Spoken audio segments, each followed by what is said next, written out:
कोई भी ऐसी सिचुएशन जब हमारे इंडियन डेमोक्रेसी को खतरा हो, हमारे इंडियन इंटरनल सिक्योरिटी को खतरा हो या वॉर सिचुएशन, तो प्रेसिडेंट इमरजेंसी प्रोक्लेम करते हैं। इमरजेंसी 3 टाइप की होती है। पहली नेशनल इमरजेंसी, दूसरी स्टेट इमरजेंसी जिसे हम प्रेसिडेंशियल रूल या फिर कॉन्स्टिट्यूशनल इमरजेंसी के नाम से भी जानते हैं, और तीसरी है फाइनेंशियल इमरजेंसी। तो चलिए आज डिटेल में जानते हैं नेशनल इमरजेंसी के बारे में। इंडियन कॉन्स्टिट्यूशन के आर्टिकल 352 में नेशनल इमरजेंसी के बारे में बताया गया है। यह इमरजेंसी लगती कब है? जब 2 देशों के बीच में वॉर हो, एक्सटर्नल एग्रेशन हो या आर्म्ड रिबेलियन जैसी सिचुएशन हो, तब नेशनल इमरजेंसी लगाई जाती है। तो चलिए जानते हैं कि हमारे देश में कितनी बार नेशनल इमरजेंसी पहले लग चुकी है।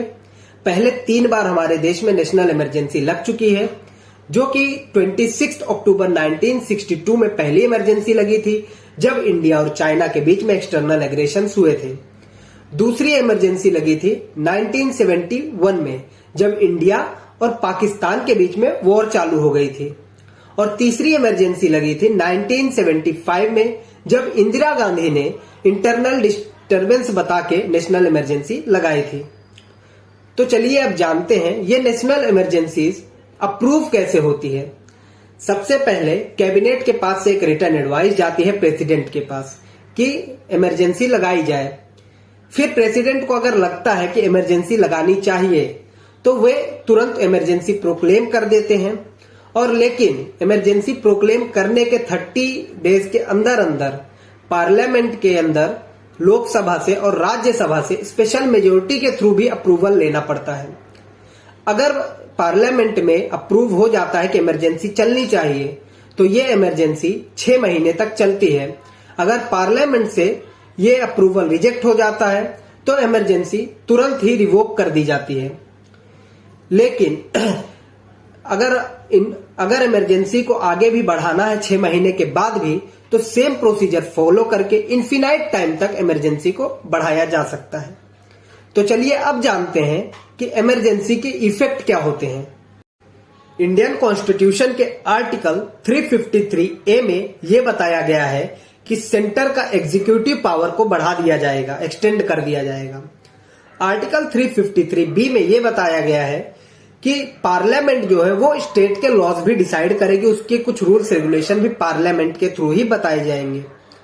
आर्टिकल 354 में यह बताया गया है कि फाइनेंस और रेवेन्यू के मैटर पे सेंटर के पास ज्यादा पावर्स होगी और स्टेट के पास कम। आर्टिकल 355 में यह बताया गया है कि टेन्योर ऑफ लोकसभा को बढ़ा दिया जाएगा, यानी कि 6 महीने और ज्यादा लोकसभा की टेन्योर चलेगी। जो 5 साल थी वो 5 साल से और ज्यादा 6 महीने चलेगी। तो चलिए अब जानते हैं कि इस नेशनल इमरजेंसी का कॉमन मैन पे क्या इफेक्ट पड़ता है। सबसे पहले कॉमन मैन के फंडामेंटल राइट्स को सस्पेंड कर दिया जाता है।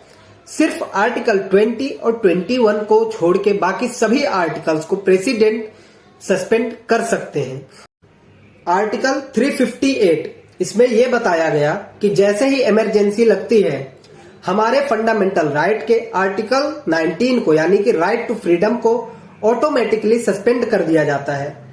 लेकिन फिर आया अमेंडमेंट 44 जिसने ये चेंज लाया कि आर्टिकल 19 को सिर्फ 2 सिचुएशन में सस्पेंड किया जा सकता है, पहला वॉर की और दूसरा एक्सटर्नल एग्रेशन की। अब बात करते हैं आर्टिकल 359 की। इसमें यह बताया गया कि प्रेसिडेंट हमारे फंडामेंटल राइट्स के सभी आर्टिकल को 12 to 35 तक वो सस्पेंड कर सकते हैं।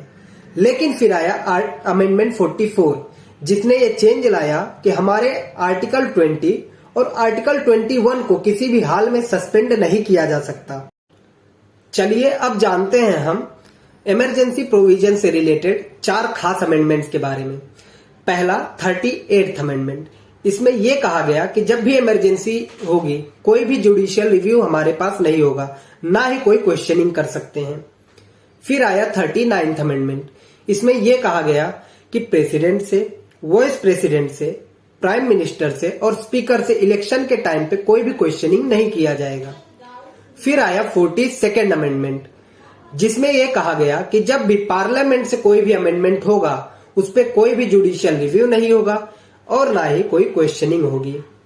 लेकिन इसने एक अच्छा चेंज ये लाया कि सोशलिस्ट, सेक्युलर और इंटीग्रिटी वर्ड को हमारे प्रीएम्बल में ऐड किया गया। फिर आया 44th अमेंडमेंट, जिसने काफी अच्छे चेंजेस लाए। इसमें यह कहा गया कि हमारे पास इमरजेंसी में भी जुडिशियल रिव्यू का ऑप्शन होगा। हमारे आर्टिकल 20 को और आर्टिकल 21 को किसी भी हाल में सस्पेंड नहीं किया जाएगा। साथ ही साथ इसमें थर्ड इमरजेंसी को देखते हुए, जो कि इंटरनल डिस्टरबेंस के बेस पे लगाई गई थी, इसमें यह कहा गया कि आर्म्ड रिबेलियन के बेस पे इमरजेंसी लगेगी, इंटरनल डिस्टरबेंस के बेस पे नहीं। फिर आया एक चेंज, जिसमें जो अप्रूवल पहले सिंपल मेजोरिटी में हो जाती थी पार्लियामेंट से, अब स्पेशल मेजोरिटी के थ्रू ही अप्रूवल मिल सकती थी। यानी कि 2/3 मेजोरिटी होने के बाद ही पार्लियामेंट से इमरजेंसी को अप्रूव कराया जा सकता था। तो चलिए अब जानते हैं कि किस कंडीशंस में इस इमरजेंसी सिचुएशंस को रिवोक किया जा सकता है। नेशनल इमरजेंसी के रिवोकेशन के 2 तरीके हैं। पहला, अगर जिस सिचुएशन की वजह से नेशनल इमरजेंसी लगी है वो सिचुएशन अगर नॉर्मल हो जाती है तो प्रेसिडेंट बिना किसी एडवाइस के नेशनल इमरजेंसी को इमीडिएटली रिवोक कर सकते हैं। और दूसरा तरीका यह है कि अगर लोकसभा में नेशनल इमरजेंसी डिसअप्रूव हो जाए तो नेशनल इमरजेंसी को रिवोक करना पड़ता है। चलिए अगले वीडियो में मिलेंगे स्टेट इमरजेंसी और फाइनेंशियल इमरजेंसी के साथ, और ऐसे और वीडियोस, कॉन्स्टिट्यूशन से जुड़े और वीडियोस के लिए सब्सक्राइब करें मेरे चैनल को।